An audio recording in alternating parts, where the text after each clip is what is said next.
Bine v-am găsit, bine v-am regăsit, dragilor din Zodia Balanță, oriunde v-ați afla. Bine ați venit tuturor pe canalul meu, Tarot Flori de Loto. Eu sunt Nina și, ca de obicei, mă bucur să vă am alături la fiecare lectură, atât pe dragii mei abonați, cum de asemenea și pe toți cei care poate sunteți pentru prima oară aici pe canal.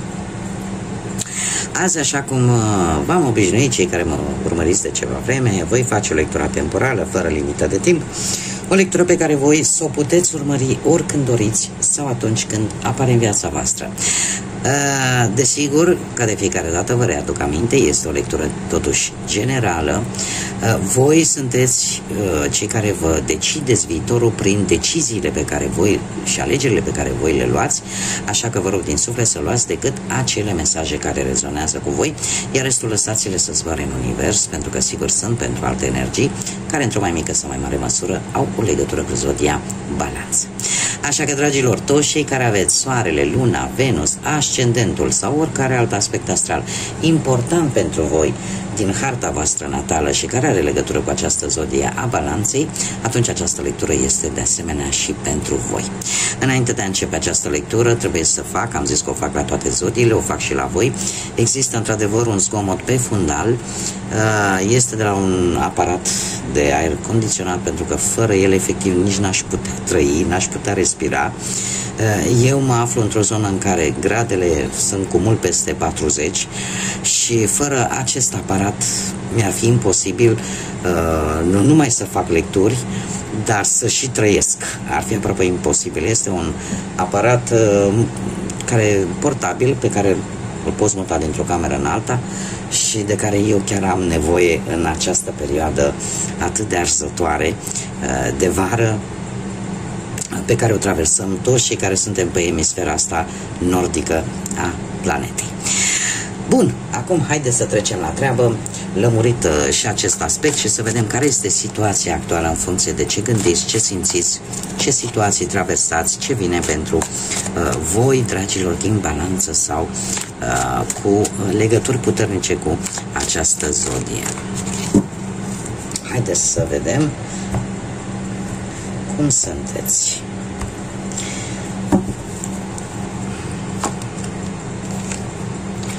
Dragilor, se pare că cred că o anumită călătorie v-a dat niște emoții. V-a dat niște emoții. Dacă nu e o călătorie, e o situație în care nu s-au pus limite, anumite limite. E ca și cum ai spune, indiferent ce va fi, și eu merg înainte sau fac cu tare lucru. Poate să fie vorba despre orice aspect al vieții, fie el profesional, financiar sau sentimental. Din câte văd eu aici, cifra 6 este un număr destul de armonios, dar în același timp, pe cât e de armonios, poate și distruge. De ce? Pentru că unii dintre voi, în necesitatea de a distruge ceva nefolositor pentru a putea să construiască ceva nou, în necesitatea voastră de a vă echilibra o anumită situație, pur și simplu a zis totul sau nimic. Adică nu s-au mai impus anumite limite. Chiar dacă aici eu văd, se repetă cifra 6, mare atenție. Deci e clar că există acea necesitate de a distruge ceva ce nu vă mai folosește. Că e vorba poate de, nu știu, poate să fie vorba de o situație legată de vreo moștenire pentru unii. Pentru alții poate să fie vorba despre mândria voastră, orgoliul vostru. Poate să fie vorba de anumite lucruri pe care le-ați observat voi, pe care le-ați descoperit voi după multă vreme. Iar asta, pentru că am și un unu care îmi vorbește de individualitate în primul rând, îmi vorbește de un egocentrism îmi vorbește de inițiativă, de a fi original, dar cel mai mult îmi vorbește de noi începuturi. De noi începuturi și de faptul că cam tot ceea ce voi gândiți, tot ceea ce voi vă doriți, cumva se poate manifesta. Se poate manifesta și sunteți într-o perioadă în care vă place să cam faceți lucrurile singurei. Dar parcă nu prea vreți să se implice și alte persoane. Am 3 zodii, Vărsător, Rac și Săgetător, câte o zodie din fiecare, da? Avem o zodie de aer, o zodie de apă și una de foc. O zodie de aer care ne vorbește de a fi rebel, de a nu te mai conforma și de a rupe o anumită paradigmă cu care poate te-ai obișnuit de prea multă vreme. Avem zodia Rac, care ne poate vorbi de familie, ne poate vorbi de relații, ne poate vorbi de acea dorință, poate de a obține o anumită siguranță la nivel de familie. Și avem, bineînțeles, și zodia Săgetătorului, care ne vorbește de entuziasm și de sete de aventură, de sete de cunoaștere. Da? Și de acea putere de convingere. Acum, haideți să mergem mai departe și să vedem ce ne spune tarotul. Și o luăm, cum bine știm, pe capitole. Ce vine pentru dragii mei din balanță sau cu legătură importantă cu această zodie în următoarea perioadă de când voi urmăriți această lectură pe plan profesional, financiar sau sentimental. Să vedem.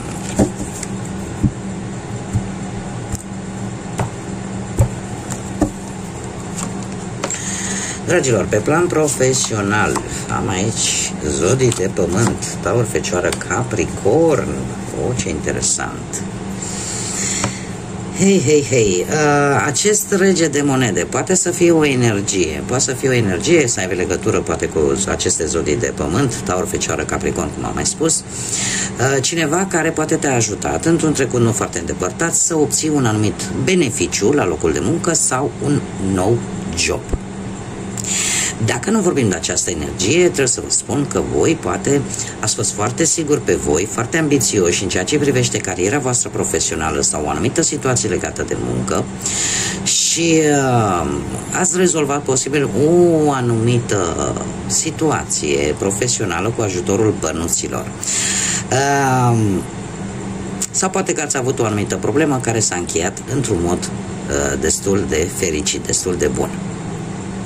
În prezent, totuși, avem un 4 de cupe. Eu aș spune cu acest 4 de cupe că e posibil în acest moment să treceți printr-o perioadă de ușoară apatie, de ușoară rutină, aș zice, în care, într-adevăr, oferte,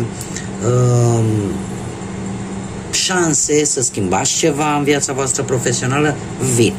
Doar că tocmai această stare de apatie, stare de rutină, e posibil să vă facă să nu fiți atenți și să pierdeți aceste oferte, aceste șanse.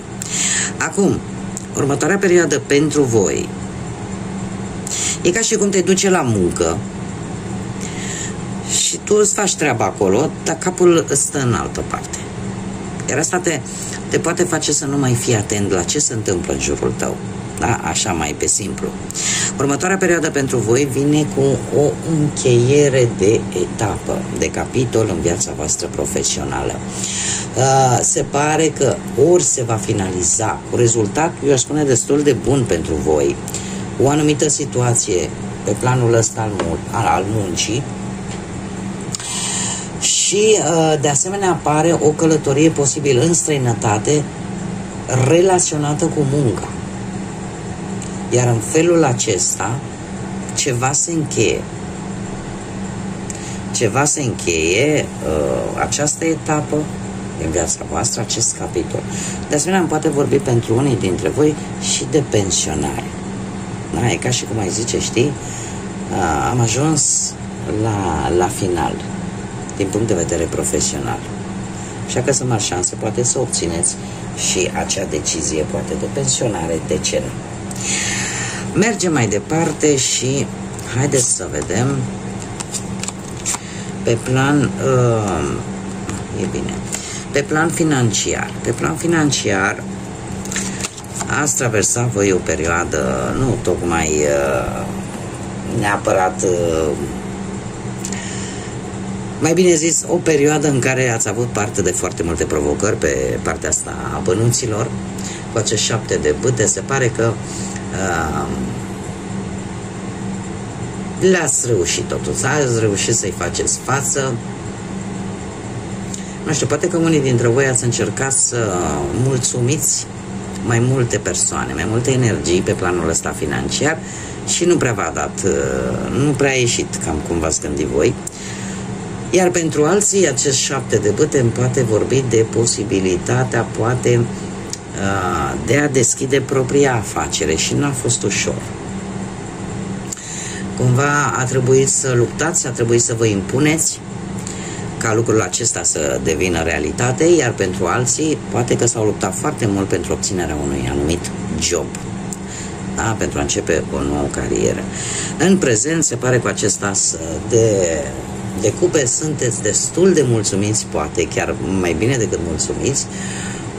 De ce? Pentru că se pare că ați reușit să faceți rost de o anumită sumă de bani. Și asta dintr-o întâmplare. Cert este că sunteți mulțumiți. Sunteți mulțumiți. Orică s-a produs, nu știu, o mărire de salariu sau din întâmplare ați găsit niște bani sau, nu știu, ceva care a venit și care pe voi v-a umplut acolo inimioara de bucurie pe partea asta banilor. Următoarea perioadă pentru voi vine cu o schimbare bruscă. O schimbare bruscă pe nepusă masă și haideți să vedem și ce aduce această schimbare. Un 3 de cupe, satisfacții, dragilor. Această schimbare bruscă care vine pe plan financiar în următoarea perioadă pentru voi vine cu niște bănuți care vă vor ajuta la bunăstarea voastră personală. Nu știu, dau un exemplu idiot. Voi adaptați, încerc să mă fac cât mai bine înțeleasă. Poate că doriți, nu știu, Doamne, vreau, uite, să mă duc la spa. Dar bunăstarea voastră la nivel personal. Vreau să-mi cumpăr nu știu ce. Ca să arăt bine, nu știu. Ceva care ține strict de voi. Deci această schimbare bruscă vă poate aduce șansa să faceți ceva pentru voi. În mod strict personal. De asemenea, eu aș mai spune că cred că singura atenționare ar fi totuși să nu exagerați, da, să-i cheltuiți pe toți. Vine cu satisfacție, vine cu bucurie această schimbare pe plan financiar. Așa că nu e de rău. Haideți să vedem pe plan sentimental. Pentru cei care sunteți deja un cuplu, o pereche, dragilor, voi ați traversat cu ceva timp în urmă o perioadă de, cum să spună, din punct de vedere emoțional, a fost o perioadă nu tocmai, ceva v-a nemulțumit. Ceva v-a nemulțumit profund, ceva v-a obosit în relația voastră. Și ați ajuns, poate, unii dintre voi, chiar în faza în care, efectiv, această autostimulare negativă poate chiar să vă îmbolnăvească. Nu știu dacă sunt implicați copii în relația asta. Am aici un paj. Poate vreun adolescent, posibil. Cineva care are legături cu zodiile de apă, rac, pești sau scorpion, nu e obligatoriu, dar eu îmi fac datoria să vă spun, care în acest moment a venit cu o veste. Posibil ca voi, ori prin intermediul acestui energii să fi aflat ceva, pentru că pașul de cupe este un purtător de vești, dar eu aș spune că ceea ce voi ați auzit în viitorul imediat următor, în următoarea perioadă, vă va face să luați decizia să lăsați în urmă poate chiar această relație. Este optul de cupe, despre asta ne vorbește. Despre a lăsa în urmă ceva în care nu ai obținut ceea ce tu îți doreai. Să încerci cumva să te îndepărtezi, poate pentru a nu distruge tot, sau poate pentru a te simți tu în siguranță. Poate că unii dintre voi ați dat prea mult și nu ați primit nimic, sau poate prea puțin. Cert este că în următoarea perioadă vă veți gândi să abandonați ceva care voi simțiți că nu vă mai folosește.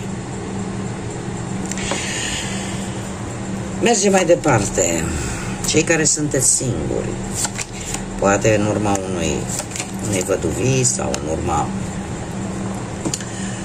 unui divorț sau unei separări, dragii mei, voi ați traversat o perioadă de curând, de puțină vreme, în care v-ați axat foarte mult poate pe cariera profesională și asta e posibil să vă fi împiedicat să cunoașteți persoane noi în viața voastră. Alții, e posibil să fi traversat o anumită situație în urma poate unei călătorii sau poate pur și simplu ați depus foarte mult efort să rezolvați o anumită situație care are legătură cu sentimentele voastre, cu viața voastră sentimentală. Lucru care în prezent, cu acest 10 de spade, se pare că nu v-a făcut atât de bine. Pentru că e posibil să fi cunoscut persoane noi care v-au promis marea cu sarea, dar care nu și-au putut ține promisiunile sau poate n-au vrut. Iar lucrul ăsta v-a adus momente dureroase, pe care le trăiți poate și în acest moment. V-a adus momente de decepție și v-ați dat, poate ați trăit o schimbare foarte dramatică din punctul ăsta de vedere sentimental. Trebuie să vă spun că și perioada imediat următoare, îmi pare rău că trebuie să vă spun, să vă dau aceste mesaje, mai ales pentru cei care rezonați cu ele, dar și perioada imediat următoare, trebuie să vă spun că vine cu o schimbare uluitoare în viața voastră, o schimbare în care e ca și cum universul, divinitatea îți spune, știi, n-ai să poți să construiești ceva sănătos dacă baza nu este stabilă. Și e posibil acest turn, care nu mi-a mai apărut de multă vreme și tare mă bucuram. De fapt, turnul reprezintă experiențe percepute negativ în momentul în care ele se întâmplă și care aduc într-adevăr suferință, aduc tristețe, aduc supărare, dar ele vin în ideea de a învăța din aceste experiențe. Ca să vă dau un exemplu pe care l-am mai dat și în alte ocazii, poate cei care mă urmăriți vă aduceți aminte, turnul de fapt este modul universului, al divinității, indiferent de ce credință aveți fiecare, de a ne spune, știi, alo, trezește-te, nu abordezi problema cum trebuie, sau nu e o relație care să aibă viitor, pentru că baza pe care tu îți construiești relația respectivă nu este trainică, nu are acele ingrediente de care tu ai nevoie. Și atunci vine acest turn, vine o situație negativă, bruscă, care nu-ți mai dă, cum să spun eu, marjă să mai faci ceva, pentru că pur și simplu se întâmplă, iar tu trebuie să te descurci cu consecințele. Dar pe termen lung, și aici este foarte interesant, acest turn, după ce va mai trece un pic de timp, o să vă dați seama, domne, uite, dacă nu mi se întâmpla cu tare lucru, Eu nu reușeam să ies, de exemplu, dintr-o relație toxică sau nu reușeam să avansez, să învăț cum să mă descurc într-o anumită situație. Deci este într-adevăr o experiență dureroasă, dar care vine cu o lecție bine învățată, iar pe termen lung are consecințe pozitive. Haideți să vedem ce evenimente, situații necunoscute pot apărea pentru voi, dragilor, din Balanță în următoarea perioadă. Ce situații necunoscute? Aducătorul de lumină. Dragilor, voi veți fi un exemplu și pentru alții. Pentru că îmi spune așa: vei deveni acel aducător de lumină și vei lumina atât propria ta cărare, propriul tău drum, cât și cărările sau drumurile altora. Vei fi ca un exemplu pentru alții și probabil că acest mesaj sigur are legătură cu acest turn. Modul în care voi veți aborda respectiva problemă va fi ca o lecție pe care o vor vedea și alții. E ca și cum, știi, uite, lucrătorică, uite ce i s-a întâmplat, uite că a reușit, uite că totuși a mers înainte. Deci sunteți un exemplu de care pot beneficia și alții. Și haideți să mai vedem încă un mesaj, un sfat pentru voi, dragilor din Balanță, pentru următoarea perioadă. Să vedem. Simt nevoia să trag o carte așa.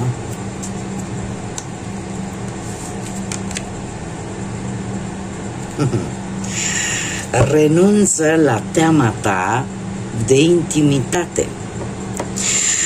Se pare că unii dintre voi sunteți pregătiți să vă lăsați iubiți, să te identifici cu compasiunea și să începi să realizezi că orice obișnuință pe care ai avut-o până acum trebuie să se oprească și trebuie să înveți să-ți deschizi inima. Probabil, nu vreau să intru foarte tare în acest amănunt, dar probabil că unii dintre voi au avut niște experiențe mai nefaste în viața lor amoroasă și care le-a adus o ușoară teamă, poate o ușoară reticență vis-a-vis de acest aspect mai intim al vieții. Dar se pare că sunteți pregătiți, cei care vă regăsiți cu acest mesaj, sunteți pregătiți, dați drum acestei temeri, acestei frici și lăsați-vă pur și simplu să fiți iubiți. Pentru că asta, toate aceste obiceiuri care nu au fost tocmai pozitive pentru voi, ar trebui să le lăsați în urmă și în felul acesta, încet, încet, vă deschideți ca o floare de lotus care iese din întuneric și strălucește la suprafață. Bun, dragilor, cam atât am avut pentru voi. Eu vă mulțumesc pentru atenție, mulțumesc din suflet tuturor celor care contribuie prin intermediul like-urilor, comentariilor și distribuirilor și a simplului fapt, poate că vă abonați, contribuie în dezvoltarea acestui proiect pe care eu l-am deschis aici pe YouTube. Mii de mulțumiri tuturor. De asemenea, le urez bun venit celor care s-au abonat acum de curând. Bine ați venit în această comunitate frumoasă a florilor de lotus. Numai bine vă doresc, dragilor, în perioada imediat următoare să aveți parte de tot ce e mai bun, de pace, de liniște, atât în gânduri cât și în suflete. Și până data viitoare când ne vom reîntâlni, numai bine și să fiți iubiți!